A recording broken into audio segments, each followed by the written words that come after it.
Hi, I'm Dan McLoughlin. I'm the owner of the Vault Recording here in Hoboken, New Jersey. Welcome to my studio.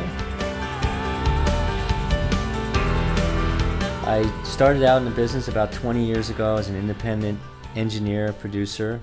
I started at SUNY Fredonia School of Music, where I got my education in music and sound recording. I'm a musician, piano, guitar, and bass. I was in a band called the Push Stars. We toured around the country.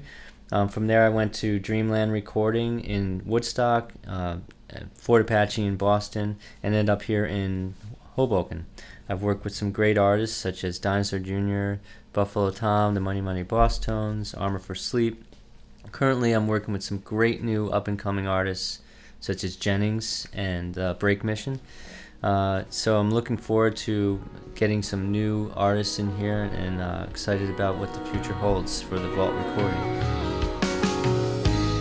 Working in a recording studio for your project versus working at home, a lot of people like to say, well, I can do this at home on GarageBand, or I have a Pro Tools set up at home. And I personally think that's an amazing thing. When I was a kid, I worked on a cassette deck on a 4-track. I did a lot of recording at home. It was very beneficial to work out my ideas and, come up with new ideas. It's a creative tool. It's an amazing thing. However, when it's time to do your project with a band or a solo project, I think it's important to look at recording studios to do this project for a number of reasons. Recording studios generally have a controlled environment to work with your sound. For instance, making sure that we get a very good recording of each instrument that you're trying to record. Say it be a piano, we'll use our grand piano here and get a good piano sound versus a keyboard piano or something like that. To get drums sounds, usually it's you have to be very loud. So in most home recording situations, it's hard to be as loud as you want without bothering your neighbors. That's obvious. The other part is isolation. In a recording studio, the sounds are isolated, and we use very, very high quality, expensive microphones and microphone preamps. And what this stage does, it's a big difference between this stage and the kind of home recording equipment that they offer. Isn't as high quality, so you'll get much better sounds, and this will add up to a sonic clarity to your recording that you couldn't possibly get at home.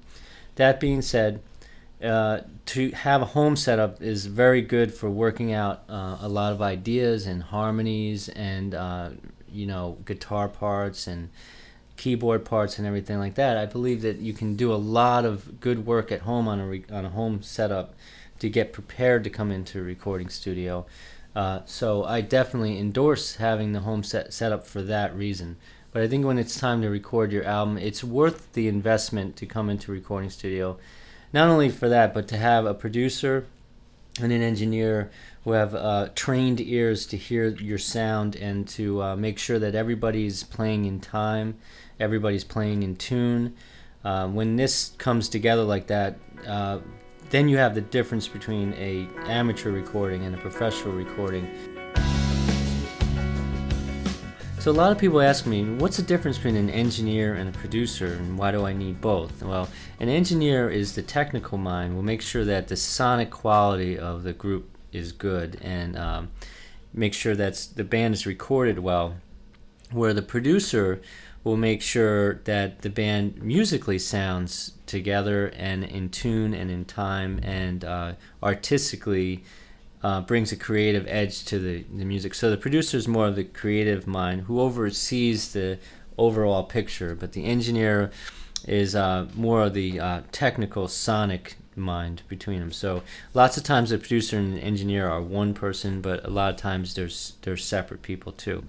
Basically, a producer also has to make sure that the band is we're all on the same page musically, and the producer will work with each band member to make sure that their opinions and their voices are heard, and that together we're making a great album. So a producer's role is multifaceted. I mean, it's basically overseeing the whole project to make sure that things go smoothly and that everyone gets along. You know, there will be some egos with some bands, and the producer has to know how to work with the band members in a way that we get the job done. You know, so believe it or not, a lot of it is.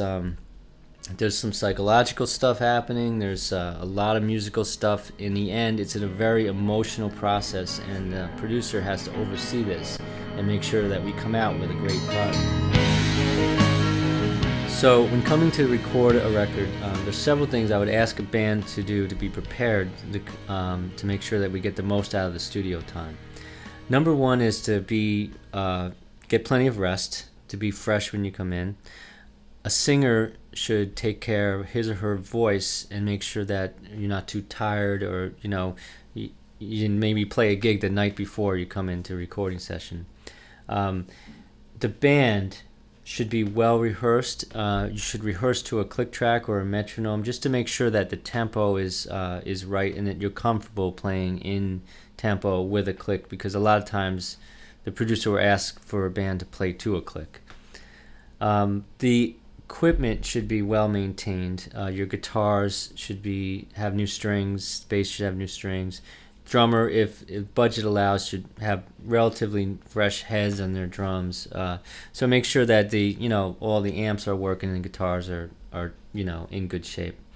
And most importantly, I think the band can work out a lot of ideas at home on their home setup, whether it be GarageBand or Pro Tools at home, to make sure that all the parts are in order. The solos are worked out, the harmonies are worked out, all the ideas are kind of formulated before we come into the studio, so we get the most out of the studio time and we get a lot of the work done for the time that we have. So these are things you can do to save time. Another thing you can do is make sure that you send the producer a rough sketch of what the song is, so the producer has an idea of what the song is they're dealing with before the band comes in. That way the producer can be briefed of the music before you guys come in and play.